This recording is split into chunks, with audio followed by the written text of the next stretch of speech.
Buen día ante todos. Me presento. Mi nombre es Erin Sánchez Herrera. Mis compañeros. Yo soy Joel Saavedra Arevalo. Mi nombre es Carleche Guerrero Denis Arturo.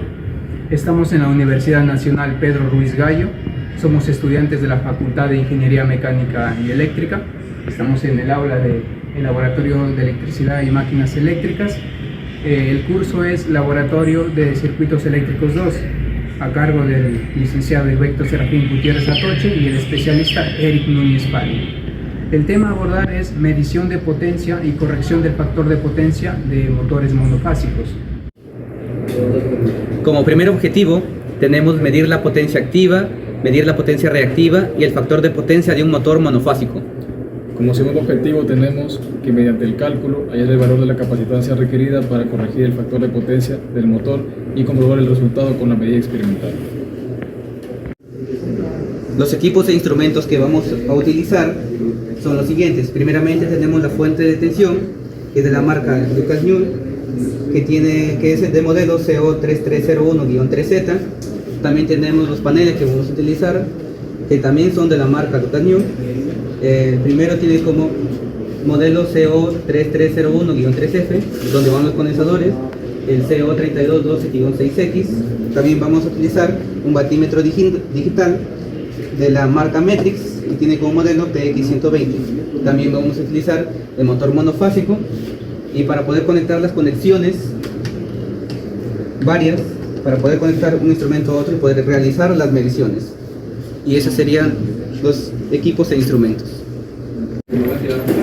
Después de haber conectado el circuito, tenemos que el batímetro lo hemos conectado a los terminales para la medición de corriente en serie y los terminales para medición de voltaje en paralelo.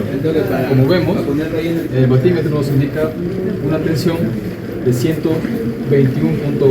voltios, una corriente de 0.602 amperios y una potencia activa de 32.6 watts.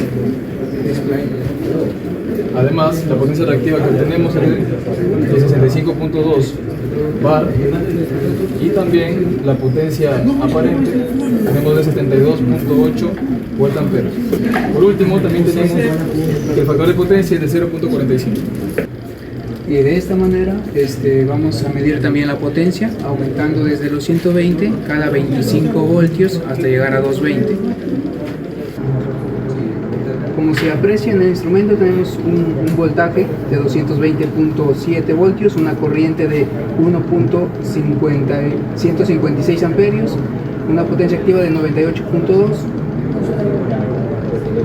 Y tenemos una potencia reactiva de 235 bar, de 254 voltamperos y de un factor de potencia de 0.39. Las mediciones realizadas se muestran en la siguiente tabla. Ahora, como objetivo que se tiene es mejorar el factor de potencia a una tensión nominal de 220 voltios. En este caso vamos a proceder con el cálculo de la capacidad del condensador a dicha tensión.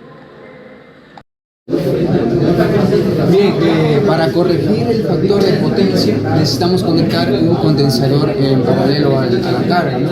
Entonces, para calcular la capacidad nos vamos a guiar del triángulo de potencias, y pues acá tenemos que encontrar la capacidad y la carga capacitiva del condensador, que sería ese, ¿no? Que nos permite reducir la potencia reactiva.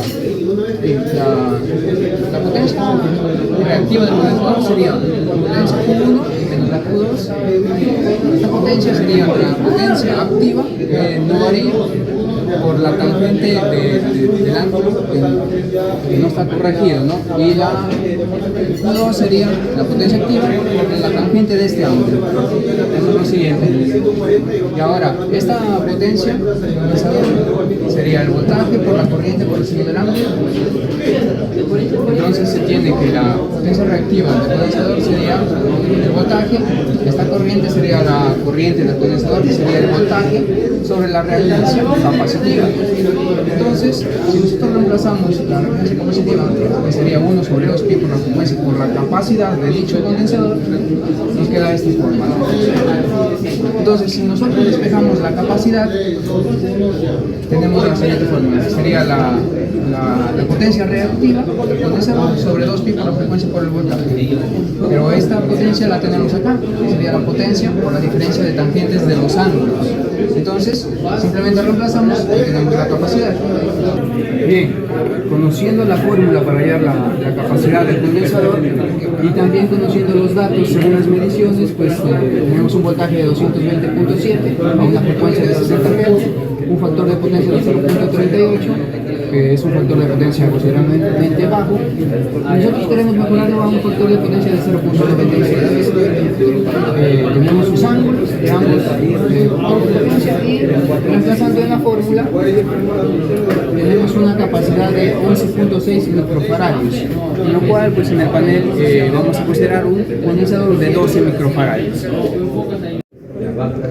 Una vez que hemos obtenido el valor de la capacitancia requerida para poder corregir el factor de potencia del motor, nos ha salido un valor de 12 microfaradios, los cuales vamos a obtenerlos mediante una conexión en paralelo de un condensador de 4 y 8 microfaradios en este panel.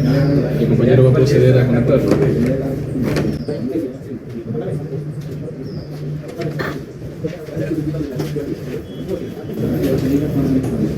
Y como vemos, hemos obtenido el valor de 12 microfaradios. Lo que vamos a proceder en este momento es energizar el circuito y comprobar que efectivamente se va a corregir el factor de potencia del motor. Y lo vamos a visualizar en el platímetro. Una vez que ya hemos conectado el condensador en paralelo al circuito, vamos a verificar las medidas que hemos obtenido. Entonces, en el batímetro observamos que tenemos un voltaje de 224 voltios, una corriente de 0.49 amperios y una potencia de 104 watts. Ahora vamos a dar display al instrumento. Observamos que tiene una potencia reactiva de 36.2 bar, una potencia aparente de 110.5 voltiampere y un factor de potencia de 0.94. Y efectivamente podemos comprobar que mediante la utilización de condensadores en paralelo con la carga, hemos corregido el factor de potencia de un valor de 0.38 a un valor de 0.94. Y además, ello se puede comprobar en que la medida de la potencia reactiva ha disminuido aproximadamente en 200 bar, obteniendo así el resultado que hemos deseado. Ya hemos hecho los cálculos, ya obtuvimos los datos experimentales. Ahora podemos decir que la medida de la potencia activa, la potencia reactiva y el factor de potencia nos permite analizar si nuestros equipos usan de manera eficiente la energía eléctrica.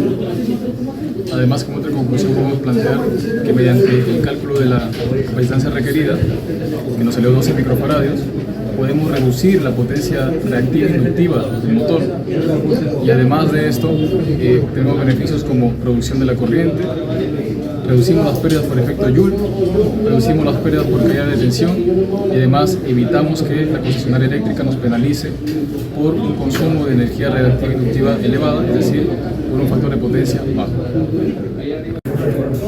Esto ha sido todo por el video, espero que haya sido de su agrado. Muchas gracias.